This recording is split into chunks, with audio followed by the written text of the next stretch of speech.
Você acredita que um atraso de 5 minutos pode mudar toda uma vida? É basicamente isso que acontece com o personagem de 5 minutos de José de Alencar. Em 5 minutos, José de Alencar transforma um encontro casual em uma paixão intensa, misteriosa e profundamente romântica. Publicado em 1856, 5 minutos pertence à primeira fase do romantismo brasileiro. A obra mistura sentimentalismo, idealização amorosa e subjetividade, marcas centrais do romantismo brasileiro. Algo tão trivial como um atraso de 5 minutos torna aqui a grande intriga da narrativa. O narrador, em primeira pessoa, está direcionando a narrativa, a sua história, para a prima. E ele escreve que, certo dia, ele acordou atrasado e chegou ao ponto de ônibus atrasado e não conseguiu pegar o ônibus. Mas o seu atraso não foi algo assim inesperado que aconteceu. Como ele mesmo diz aqui, sabe que sou um homem menos pontual que há neste mundo. Entre os meus imensos defeitos e as minhas poucas qualidades, não conto a pontualidade, essa virtude dos reis e esse mau costume dos ingleses. Entusiasta da liberdade, não posso admitir de modo algum que um homem se escravize ao seu relógio e regule as suas ações pelo movimento de uma pequena agulha de aço ou pelas oscilações de uma pêndula. Como vocês podem observar, trata-se de um homem burguês, rico, que pode se dar o luxo de não se prender ao tempo e aos horários. Ou seja, se ele chegar atrasado no emprego, numa coisa, ele não tem emprego, né? Em alguns momentos ele vive ali em torno desses 5 minutos de atraso, e a partir desse momento ele vai viver em torno da personagem que ele vai conhecer por causa de 5 minutos, mas podemos observar que ele pode se dar o luxo de chegar na hora que quer, de sair na hora que quer, porque ele não é um trabalhador braçal. Então observamos aqui que temos como narrador o personagem um homem burguês, rico, que não quer que ninguém determine como ele vai se comportar. Nem a agulha do relógio pode determinar a hora que ele vai sair ou chegar em algum lugar.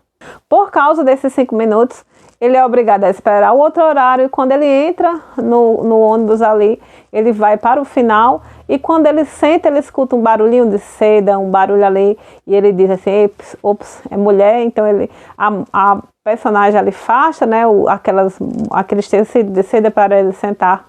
Só que quando ele observa, não consegue enxergar quem ela é. Como diz o narrador na sua história, além da noite estar escura, um maldito véu que caía de um chapeuzinho de palha não me deixava a menor esperança.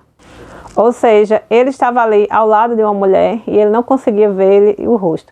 Quando, de certa forma, aquela mulher é receptiva a ele, para ele se aproximar, ele acredita que ela é uma velha decrépita e feia, por isso que está deixando ele ter determinada liberdade ali, né? E aí, quando ele fala isso, ele fica conjecturando, querendo sair correndo, se afastar, mas ele fica ali meditando e ele chega a várias conjecturas de que aquela mulher, para ter aquele cheiro, aquele odor, aquele não deve ser uma velha, deve ser uma mulher bonita, e determinou que ela era bonita. Depois de observar o seu cheiro singular, ele chega à seguinte conclusão: só uma mulher distinta, uma mulher de sentimento, sabe compreender toda a poesia deste perfume oriental, dessas artes do olfato que nos embala nos sonhos brilhantes de 1001 noites, que nos fala da Índia, da China, da Pérsia, dos esplendores da Ásia e dos mistérios do berço do sol. O sândalo é o perfume das odaliscas de Istambul e dos uris do profeta, como as borboletas que se alimentam de mel. A mulher do Oriente vive com as gotas dessa essência divina.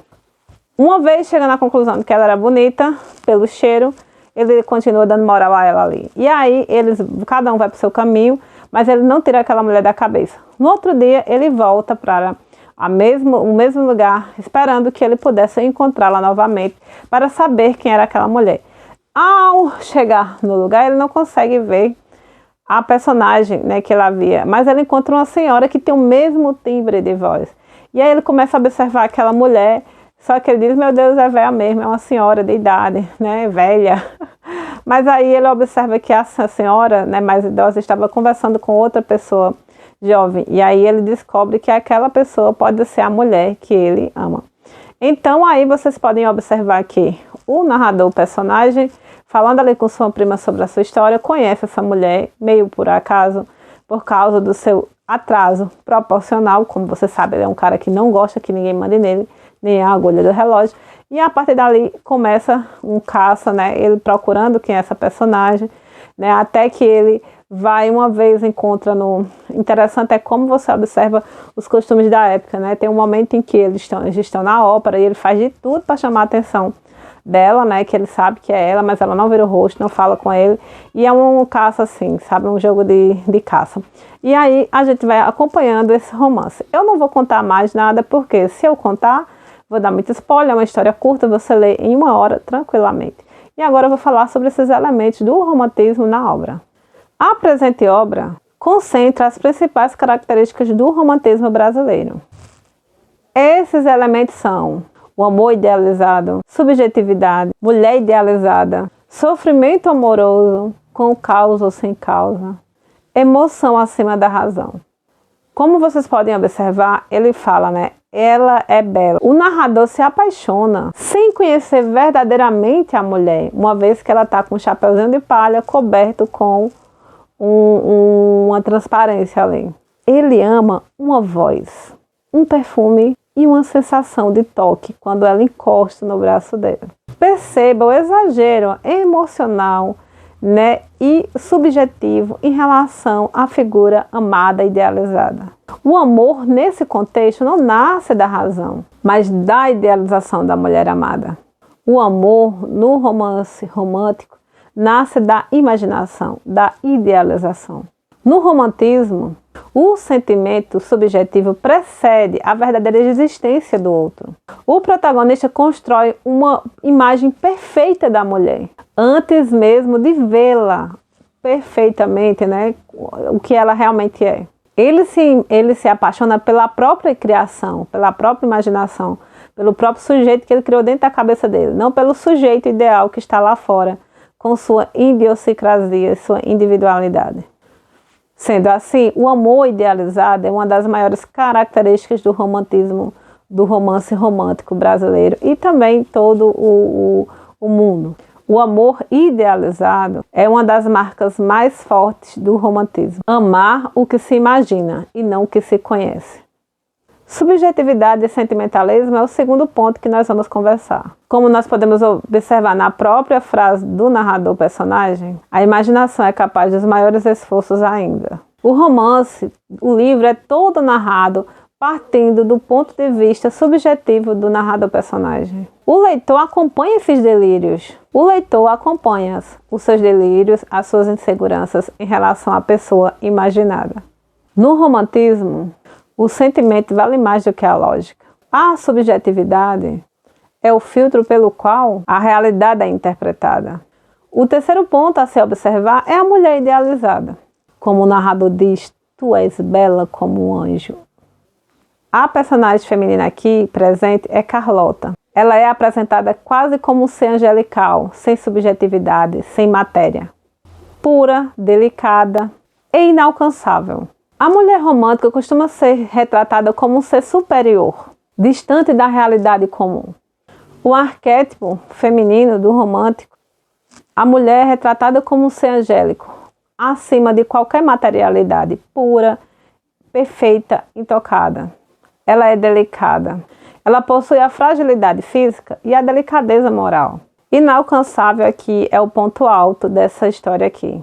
A distância entre a mulher amada e o amante vai alimentar o desejo e o sofrimento também. Elementos essenciais para um homem romântico, né, que está ali amando e sofrendo por causa desse amor. O sofrimento amoroso é outro elemento muito importante na narrativa romântica. Estava condenada a morrer. O amor romântico quase sempre vem acompanhado da dor. Carlota, a personagem principal, está doente e você vai descobrir ao longo da narrativa. E por causa disso, o amor do personagem está fadado ao sofrimento. Vocês podem ver que tem aí uma trilha sonora de São João. Moro em Campina Grande, na Paraíba, o maior São João do mundo. Então esse mês de junho é forró até umas horas. Talvez, se der para ver a resenha, eu deixo. Se não der, eu continuo em outro dia e aí eu só junto com esse vídeo aqui. Vida de youtuber não é fácil, gente. A ideia da morte e da perda intensifica aqui o romance, né? Será que esse personagem vai viver o amor romântico com essa personagem? O próximo ponto aqui a ser analisado é a emoção acima da razão. O amor não compreende esses cálculos e esses raciocínios. Assim fala o narrador personagem. E eu e você podemos nos perguntar como uma pessoa pode se apaixonar por alguém que viu a primeira vez em um trem. No caso ali, o ônibus. O personagem abandona completamente a racionalidade ao se entregar ao amor romântico por uma mulher que ele mal conhece. Essa é a marca do romantismo. Essa valorização extrema da emoção em detrimento da razão. Essa valoração extrema da emoção em detrimento da razão é um traço central e definidor do romantismo. Dito isto, todos os elementos presentes nesse romance que estão relacionados ao romantismo são amor idealizado, subjetividade, mulher idealizada, sofrimento amoroso, emoção versus razão, ou melhor, emoção acima da razão. Agora vamos falar como o Enem pode cobrar esse romance aqui. O Enem dificilmente vai pedir detalhes do enredo. Se você, como eu, né, é uma pessoa que já passou dos 30 e fez vestibular, você sabe que o vestibular você tem que saber elementos da narrativa, personagens, características do estilo de época da escola literária. Hoje em dia o Enem não cobra isso. Dito isto, o Enem dificilmente vai cobrar enredo, mas com certeza ele vai cobrar os elementos do romantismo presentes na obra. A idealização amorosa e a figura da mulher, a subjetividade e o emocionalismo na obra, o sofrimento amoroso como elemento dramático. Todos esses elementos expressam o espírito de época, né, presente naquele momento histórico. Então, quando nós estamos vivendo um momento histórico ali, nós temos filosofias, ideais que direcionam a nossa vivência. Então, esses elementos estão presentes ali no romance porque assim o autor pensava, assim também era construído o que as pessoas queriam ler nas narrativas. Geralmente, o conteúdo literário, ele cai, basicamente, os elementos cobrados na matriz de referência. Se você não sabe o que é a matriz de referência do Enem, é um texto que tem lá todo o conteúdo que vai ser cobrado em todas as áreas de conhecimento, linguagem. Quando se trata do texto literário em relação com as escolas literárias, você vai ver que se embasa muito o conteúdo a ser cobrado na competência 5. Que trata basicamente do seguinte: analisar, interpretar e aplicar recursos expressivos das linguagens, do contexto de produção da obra, a estrutura destas obras e as condições de produção. Então, tudo isso vai ser cobrado. Aqui dentro, você vai observar também, dentro dessa competência 5, vocês vão encontrar 3 habilidades. A habilidade H015, H016 e H017. E essas habilidades estão relacionadas ao que vai ser cobrado em relação às obras literárias. Por exemplo, a habilidade 15 fala do texto literário e o seu momento de produção. E aqui abarca o contexto histórico, político, social e ideológico também da obra. A habilidade 16 trata das concepções artísticas, procedimento e construção do texto literário. A habilidade 17 trata de reconhecer valores sociais e humanos atualizados e precedentes ainda nesta obra, como um patrimônio literário nacional. Diante da matriz de referência, né, principalmente na competência 5, ditando essas habilidades, por exemplo, na habilidade 16, o que pode vir a ser cobrado? A obra foi publicada em 1856, no contexto do romantismo brasileiro, período da formação e da afirmação da identidade nacional e valorização do sentimentalismo. Vale salientar que o romantismo está ligado à classe burguesa. E tente você imaginar que na Revolução, né, Francesa, todas as pessoas viviam a coletividade do rei, todo mundo vivia em função do rei, né? E aí, com isso lá no arcadismo, né, a escola literária que antecede, né, o romantismo. Então aqui no romantismo, a classe burguesa está se afirmando, está surgindo e se afirmando. Então, o sentimentalismo do burguês, que até então era preso ao sentimento do rei, né, é uma coisa que houve uma libertação aí. Então as pessoas amam, né, essa questão, os burgueses em si querem construir narrativas que possam representar as suas emoções.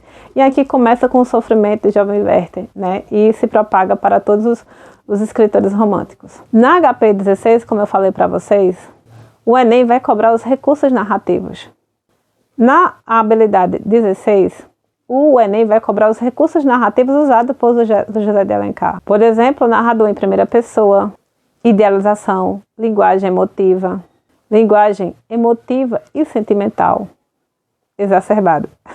Aqui na H16, na habilidade 16, o amor idealizado, o sofrimento e a busca pela felicidade são valores universais, presentes na obra e reconhecíveis até hoje, mas principalmente para o homem romântico. Assim, falando sobre esses elementos, na competência 5, focando nessas habilidades, você vai entender o contexto de produção da obra. O texto, pode ser analisado com base no seu contexto histórico e o seu contexto de produção. A competência 5, dessa maneira, mostra que no texto pode se cobrar. Então, analisando essas habilidades, você pode ver que na competência 5, o texto pode ser analisado em relação ao contexto de produção. Brasil, no século XIX, tendo como o estilo de época o romantismo, os leitores da época. E aqui falo salientar que os romances românticos, principalmente os de José de Alencar, eram escritos e eram publicados em folhetins, nos jornais. Então, e outra coisa que eu acho interessante você falar é que o Brasil só teve um público leitor com a vinda da família real para o Brasil, após a Revolução Francesa. E a partir desse momento nós tivemos um público leitor. Leitores, porque o escritor precisa escrever para alguém ler, gente? E é aquela coisa, a produção do escritor está ligada ao que os leitores querem ler, querem ouvir. Então aqui todo mundo estava imbuído do espírito de época romântico. Então, aqui fechamos essa resenha sobre os 5 minutos de José de Alencar. E daqui para frente eu vou trazer mais escolas literárias, mais romances relacionados às escolas literárias e como o Enem vai cobrar basicamente essas questões. Até a próxima.